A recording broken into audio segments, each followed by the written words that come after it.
เสิร์ตเต็มวงครับจากแอนอรดีเตรียมพร้อมเรียบร้อยนะครับเดินทางมาที่บริเวณงานแล้วก็เดี๋ยวเราจะทำการ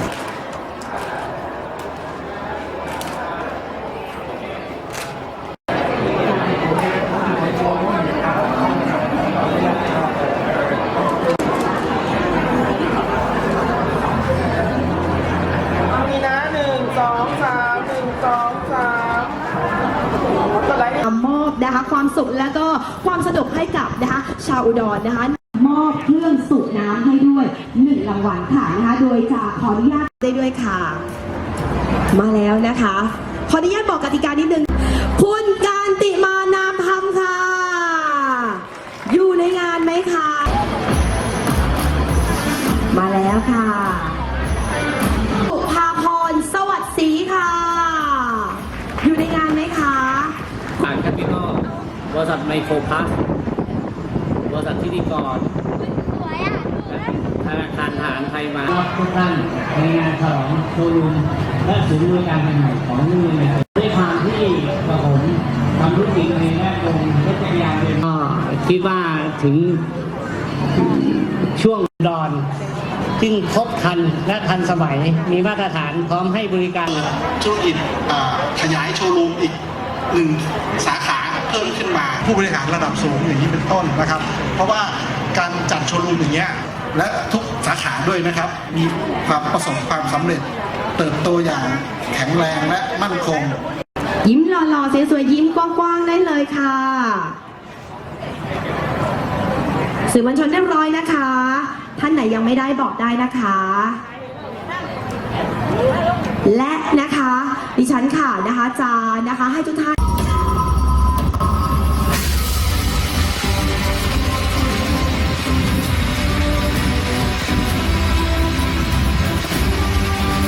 ตอนนี้เดี๋ยวให้พี่ๆสื่อมวลชนค่ะนะคะได้เก็บนะคะภาพจนถึงครั้ง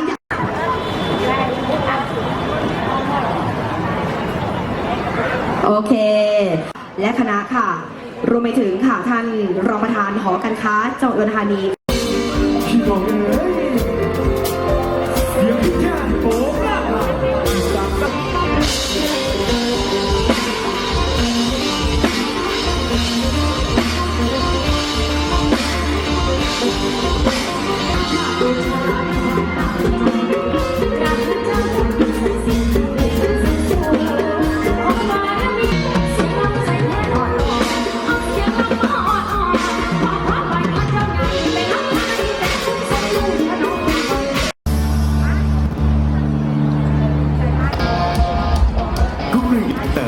เริ่มก่อตั้งในปี 2528 โดยมีคุณศิริศักดิ์และคุณวีนานิติกิจไพบูลย์เป็นผู้ร่วมก่อตั้งและได้รับความไว้วางใจจากลูกค้ามากมายส่งผลให้บริษัทมีการเติบโตขึ้นอย่างรวดเร็วต่อมาได้รับการแต่งตั้งให้เป็นตัวแทนจำหน่ายรถจักรยานยนต์ฮอนด้าอย่างเป็นทางการในพื้นที่จังหวัดอุดรธานีสกลนครและบึงกาฬรุ่งเรืองอินเตอร์มีการขยายสาขาไปอำเภอต่างๆปัจจุบันกลุ่มบริษัทรุ่งเรืองอินเตอร์มีสาขารวมกว่า 45 สาขาครอบคลุมพื้นที่ 3 จังหวัดหลักได้แก่อุดรธานีสกลนครบึงกาฬรวมถึงบางส่วนของจังหวัดที่มีพื้นที่รอยต่อได้แก่หนองคายนครพนมและกาฬสินธุ์ปัจจุบันเครือข่ายสาขารุ่งเรืองอินเตอร์เราเน้นการบริการการขายและพัฒนาให้ครบทั้ง 6 ส่วนตามนโยบายของบริษัทไทยฮอนด้าได้แก่ 1. การจำหน่าย 2. การบริการ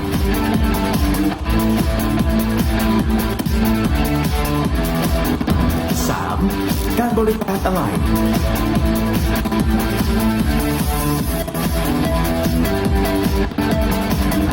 4. การอบรมขับขี่ปลอดภัย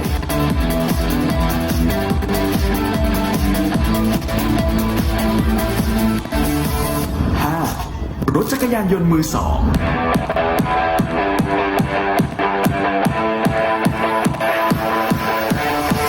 และ 6. กิจกรรมเพื่อลูกค้าของ Honda